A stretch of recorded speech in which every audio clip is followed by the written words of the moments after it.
Numbers, numbers, and more numbers. For those of us who struggled with math in high school or college, this can be a real drag. So with all the data-driven information we've been given over the past few years, how do we actually know when the economy is picking up steam? Job numbers go up, and then they go down.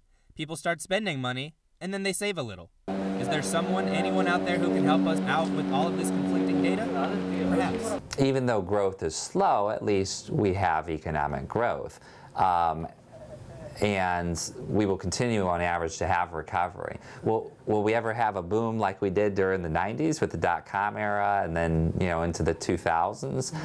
Yeah, eventually one day. You've probably also heard that the unemployment rate dropped last month and may be wondering, what about my dad or mom or sister or even my neighbor? The economy hasn't added them back to the workforce. I see jobs that are created, and I see people who are better off, and you have more people working, and you do have the unemployment rate falling, although it is gradual. Thank goodness we have economists to break down all of the information for us.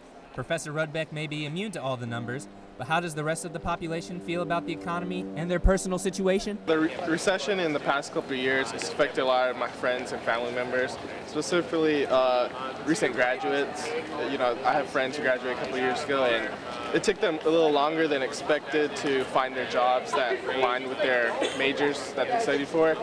So, it took them, it's structural unemployment, so it took them a while to find that job, to find any job. Things are rough out there now, but signs point towards hope for the future. Things nationally are getting better. They're getting better in Georgia too, and they're just naturally going to get better anyway, in spite of any quantitative easing we've seen, in spite of any government aid that we've seen in the past, just because times always have. In simpler terms, the only thing that's certain is that things will change. Reporting for Grady News Source, I'm Matt Tompkins.